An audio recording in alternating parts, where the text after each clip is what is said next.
नमस्कार, मौसम तक चैनल आप देख रहे हैं। मैं हूं देवेंद्र त्रिपाठी। अगले 24 घंटों के दौरान यानी 19 नवंबर को पूरे भारत में कितना बदलेगा मौसम, आइए जानते हैं नेशनल वेदर बुलेटिन में।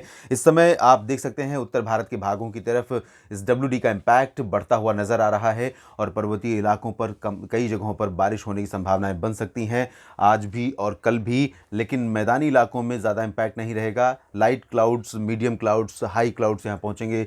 लो और कन्वेक्टिव क्लाउड्स जो बारिश देते हैं उनके सेंट्रल इंडिया से लेकर उत्तर भारत के मैदानी इलाकों तक पहुंचने की संभावनाएं बहुत कम नजर आ रही हैं।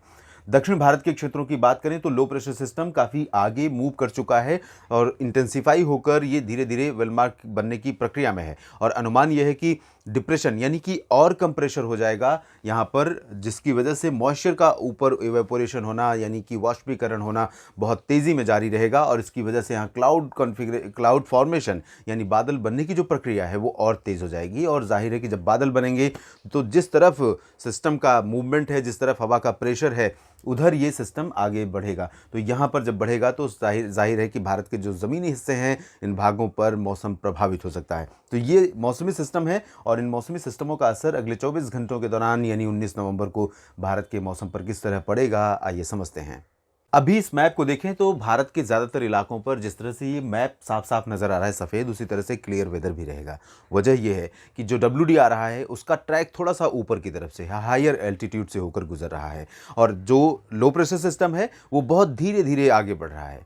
अगर ये सिस्टम थोड़ा सा और पीछे रहा होता, एटमॉस्फेरिक कंडीशंस थोड़ा सा फेवरेबल होती, एमजेओ मॉडर्न जूलियन ओसिलेशन अगर फेज़ 1, 2, 3 में होता तो निश्चित तौर पर इसके साइक्लोन बनने की संभावना बनती। लेकिन अभी फ़िलहाल एटमॉस्फेरिक सपोर्ट नहीं है और ये सिस्टम काफ़ी करीब पहुंचने के बाद इंटेंसिफाई हो रहा है, इसलिए इसके साइक्लोनिक स्टॉर्म बनने की आशंका या संभावना बहुत कम है। लेकिन ये डिप्रेशन ज़रूर बन सकता है और डिप्रेशन बनेगा तो जाहिर है कि भारत का जो पूर्वी तटवर्ती इलाका है, तमिलनाडु से लेकर ओडिशा तक, वो प्रभावित होगा। लेकिन बारिश की बात अगर हम करें तो बारिश अगले 24 घंटों में फिलहाल तमिलनाडु के उत्तरी और मध्य क्षेत्रों के जो तटवर्ती हिस्से हैं इन भागों में शुरू हो जाएगी। यहाँ पर श्रीलंका के तटों से सटा हुआ जो एक क्षेत्र है पंबन, और उसके आगे बढ़ेंगे तो कड्डलूर और तंजावुर, साथ ही साथ चेन्नई, पुदुचेरी, इन भागों में कई जगहों पर घने बादल आ जाएंगे, तेज़ हवाएं चलनी शुरू होंगी और बारिश यहाँ पर देखने को मिलेगी।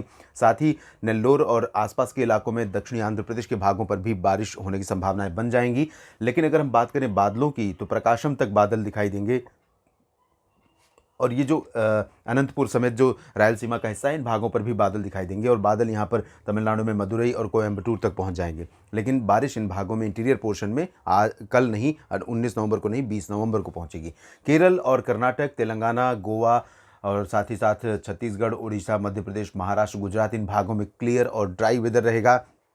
हवाओं का रुख थोड़ा सा बदल रहा है जिससे जो तापमान में गिरावट का सिलसिला था महाराष्ट्र में नागपुर से लेकर नंदुरबार, धुले, नासिक और जलगांव, मुंबई तक, इनमें अभी फ़िलहाल बहुत स्पीड गिरावट नहीं होगी कुछ समय के लिए, क्योंकि हवाओं का रुख बदल रहा है।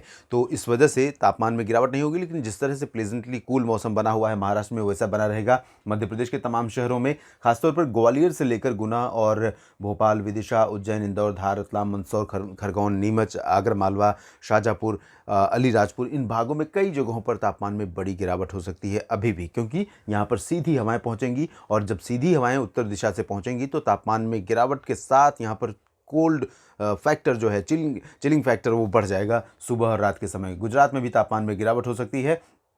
इधर बिहार, झारखंड और ओडिशा, बिहार, झारखंड, पश्चिम बंगाल और पूर्वी उत्तर प्रदेश के भागों में मौसम बदल गया है। यहाँ पर ठंडी हवाएं पहुँचनी बंद हो गई हैं, तो यहाँ पर तापमान में गिरावट नहीं होगी। और लखनऊ की बात करें या बहराइच की बात करें, कानपुर, अयोध्या, बाराबंकी, रायबरेली, अमेठी, प्रयागराज से वाराणसी, गोरखपुर, देवरिया की बात करें, जौनपुर, प्रतापगढ़, इन सभी जगहों पर, साथ ही सिवान, गोपालगंज, चंपारण से लेकर किशनगंज, पूर्णिया, अररिया, भागलपुर, गया, बक्सर, कैमूर, पटना, वैशाली, दरभंगा, इन भागों में तापमान में गिरावट नहीं होगी और मौसम काफ़ी कंफर्टेबल रहेगा, प्लेजेंटली कूल रहेगा। सुबह और रात के समय में, रात के समय जो सर्दी बढ़ रही थी वो थोड़े समय के लिए ठहरेगी, ठंडी हवाएं लगनी बंद हो जाएंगी, तो थोड़ा सा 2-3 दिनों का आपको आराम मिलेगा, राहत मिलेगी। इधर पूर्वोत्तर भारत के भागों में कोई परिवर्तन नहीं है। उत्तर भारत में, राजस्थान में तापमान में बड़ी गिरावट होगी। चूरू, गंगानगर, हनुमानगढ़ से लेकर ये जो हिस्सा है भीलवाड़ा, उदयपुर, जालौर, जोधपुर, जैसलमेर, इन सभी भागों में पारा और नीचे जाएगा। चूरू, गंगानगर और आसपास के कुछ एक इलाकों में 5 डिग्री तक पहुंच सकता है, जहां 6 डिग्री रिकॉर्ड किया गया है चूरू में। इसके अलावा हिसार, सिरसा, रोहतक और चरखी दादरी, झज्जर, भिवानी, रोहतक, सोनीपत, पानीपत से लेकर करनाल, अंबाला, पंचकुला तक और दिल्ली में भी तापमान में गिरावट होगी। लेकिन पश्चिमी उत्तर प्रदेश में जो तापमान में गिरावट हो रही थी, थोड़ा सा यहाँ पर गिरावट की स्पीड, गिरावट की इंटेंसिटी थोड़ा कम होगी, क्योंकि हवाएं थोड़ा सा उत्तर प्रदेश पर पूरे क्षेत्र में कमज़ोर हो रही हैं। उत्तराखंड में बारिश की उम्मीद नहीं है, पंजाब में भी बारिश की उम्मीद नहीं है, जबकि जम्मू कश्मीर, हिमाचल के उत्तरी इलाकों में कुछ स्थानों पर, गिलगित बाल्तिस्तान, मुजफ्फराबाद से लेकर लद्दाख के बीच में कई जगहों पर वर्षा होने के संकेत दिखाई दे रहे हैं। फिलहाल नेशनल वेदर बुलेटिन में इतना ही। लगातार बने रहिएगा मौसम तक चैनल के साथ। और दोस्तों, अगर अभी तक आपने सब्सक्राइब नहीं किया है मौसम तक चैनल, तो ज़रूर कर लीजिए। लाइक, शेयर और कमेंट करना ना भूलें, ताकि आपकी प्रतिक्रियाएं मुझ तक पहुंचती रहें। धन्यवाद।